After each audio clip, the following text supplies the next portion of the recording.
शेवयांची खीर इतकी क्रीमी आणि चवदार, सगळ्या टिप्स सहित.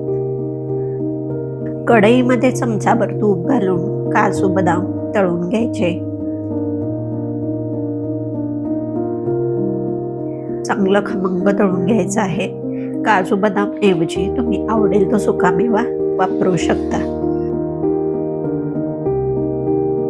चांगले तळले गेले आहेत, बाजूला काढून घ्यायचं. आता बारीक शेवया चांगल्या भाजून घ्यायच्या. मी इथे 200 ग्रॅम रोस्टेड शेवया वापरल्या आहेत. रोस्टेड असतात पण नावापुरत्याच भाजलेल्या असतात, त्यामुळे घरी तुपामध्ये त्यांना व्यवस्थित भाजून घ्यावंच लागतं. भाजण्यासाठी 5 ते 6 मिनिटे लागली आहेत. दूध घालायचं. मी इथे अर्धा लिटर दूध वापरलेलं आहे.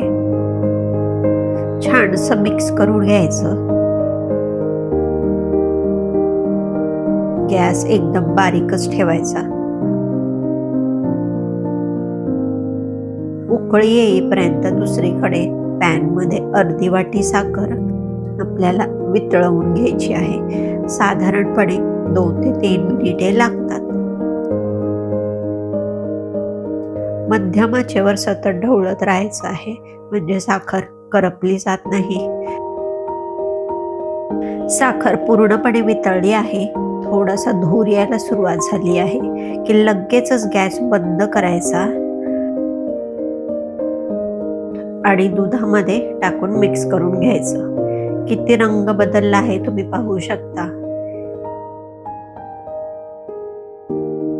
साखर वितळवताना ती जर जास्त वेळ गॅसवर राहिली तर करपली जाते आणि खीर त्यामुळे कडवट लागते. त्यामुळे साखर जास्त वेळ गरम पॅनमध्ये गॅसवर ठेवू नका. वितळली, पहिला धूर आला की लगेचच गॅस बंद करायचा आणि आपल्या दुधाच्या मिश्रणमध्ये ते लगेच टाकून हलवून घ्यायचं. मी इथे तळलेले काजू बदाम बारीक तुकडे करून घेतलेत, ते घालते. 3 ते 4 मिनिटे व्यवस्थित शिजवून घ्यायचं की क्रीमी आणि चवदार शेवयांची खीर तयार आहे. तुम्ही पाहू शकता किती मस्त कलर आलेला आहे.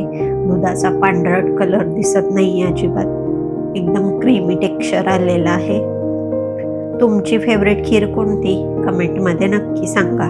भेटूया लवकरच. तोपर्यंत काळजी घ्या, घरच्यांसोबत स्वतःचीही.